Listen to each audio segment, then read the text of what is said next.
Hey y'all, it's Nadia. Today we're starting at the root, the very beginning. Before the relationships, before the trauma people see, before the survival mode, before the strong woman everybody knows. We're starting with a little girl who created a belief that quietly followed her into adulthood. And the belief was simple: I don't think they want me. Not in a dramatic way, not in a loud way, in a quiet, internal way. The kind of belief that doesn't scream, it whispers. And then it lives with you.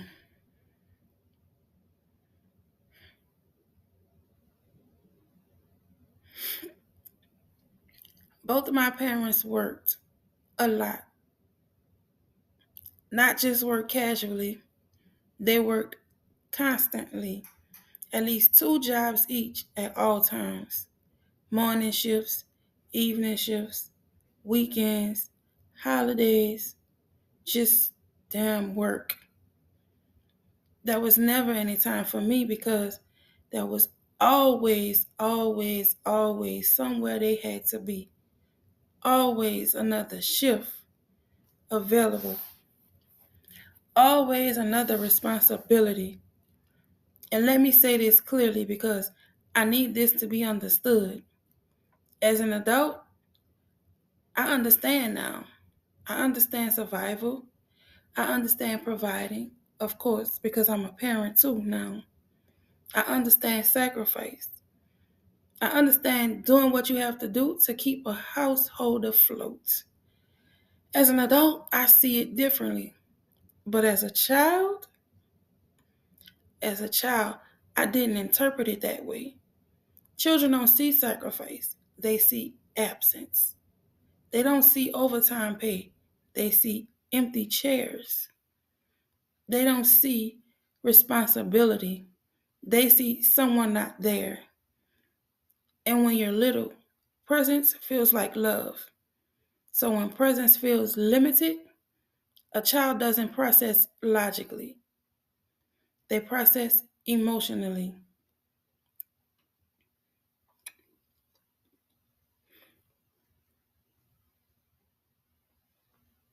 Hmm.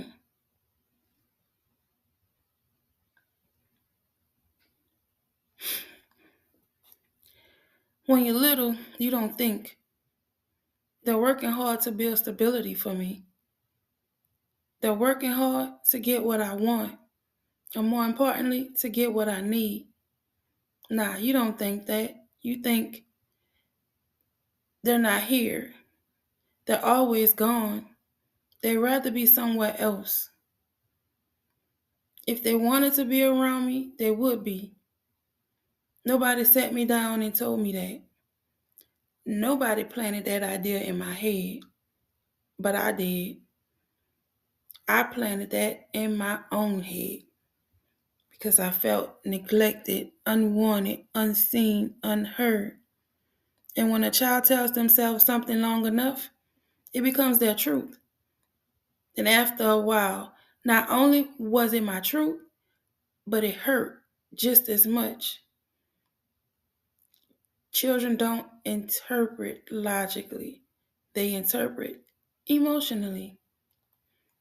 So every missed moment, every quiet evening, every time I wanted presence and got absence, my mind started filling in the blanks because that's what children do.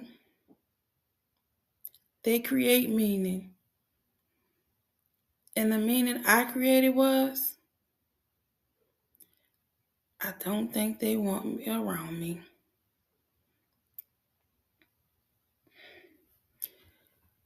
And I don't think they want me here.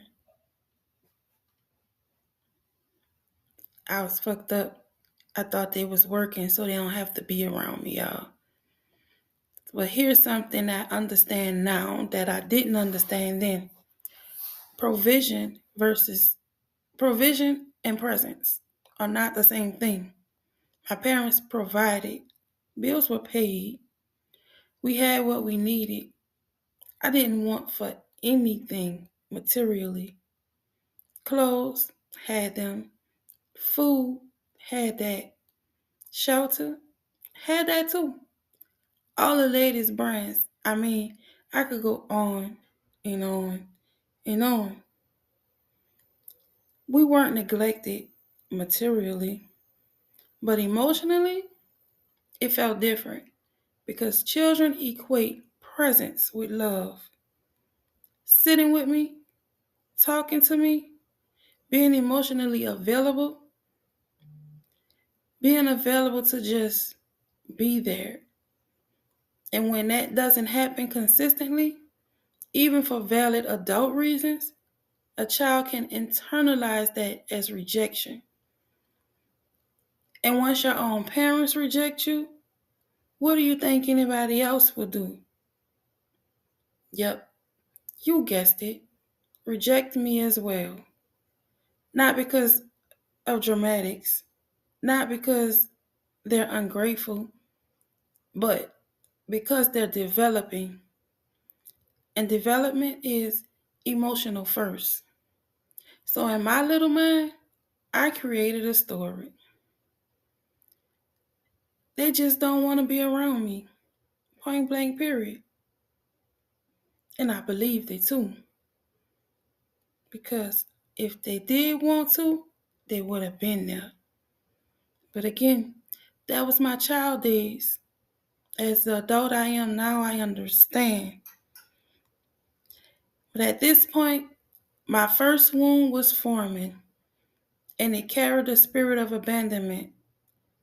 Not loud abandonment, not someone walking out dramatically. Quiet abandonment, the kind that forms in interpretation. That belief didn't show up as anger. It didn't show up as rebellion. It showed up as adjustment. I became less expensive, less needy, less vocal. I learned to entertain myself. I learned to handle myself. Stay out the way because somewhere deep inside me, I decided if they're busy, I won't be another thing they have to deal with. I got me. There's something else I learned, but we're going to talk about that later. That's how emotional wounds form sometimes. Not from loud trauma, but from quiet interpretation. Not from what was said, but from what was felt. And once that belief rooted itself, I'm not wanted, it didn't stay in childhood. It followed me right on over to adulthood. It affected every relationship I thought I had or tried to have. And when you grow up thinking you're not wanted by default, you grow into someone who tries to become wanted. You accept any and everything. You become helpful. You become responsible. You become impressive. You become high achieving. You become the strong one. You also become the stupid one because remember, you accept any and everything. You become the couldn't be me one. You become the always looked over and mistreated one as well because somewhere deep down, you're trying to override that old feeling. You're trying to prove I am worth being around. I am worth choosing. I am worth staying for. I am worth making time for. Shit, I'm worth loving too. So you show up big. You show up strong.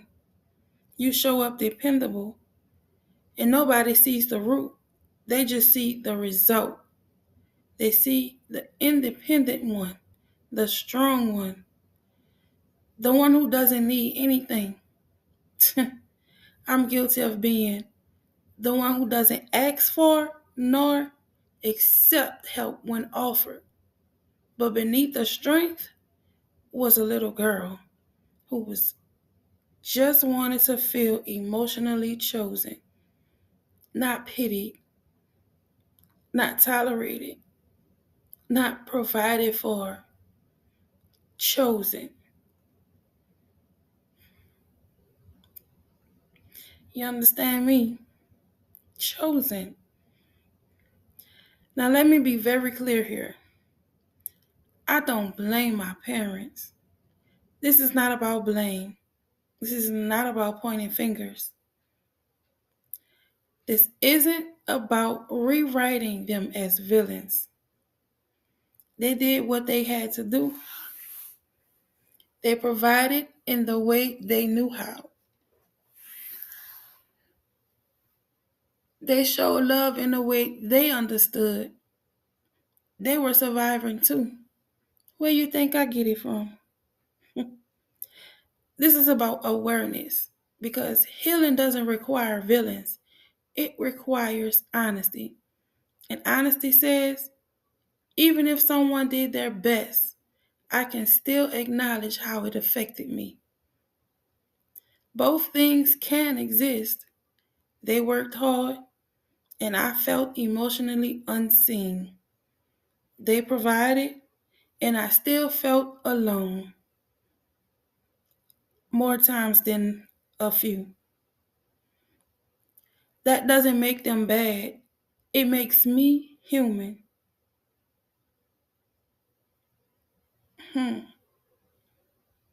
Because I understand now. Again, children don't interpret logically, they interpret emotionally. They don't understand overtime pay. They see empty chairs. They don't see sacrifice. They see distance. And if nobody helps them process that distance, they create meaning on their own, like I did. I created meaning on my own, and that meaning shaped my identity. It shaped my relationships, or lack thereof. It shaped my need for validation. I was constantly seeking that shit. It shaped how I showed up in the world, always hiding in the shadows because I thought I wasn't good enough. I couldn't be in the front. They all gonna look at me. But now I'm unlearning that because I am not unwanted. I was just interpreting life through a child's lens. And again, I know better now. This is the first episode of week 1. I thought they didn't want me. And tomorrow we're going to go deeper into something important. When busy feels like rejection. See how rejection was all over me.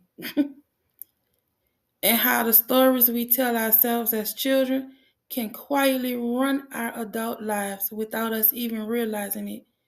If this touches something in you, stay with me because we're healing this layer by layer, truth by truth. But we doing this together. So I'll see you tomorrow. I hope you tune in.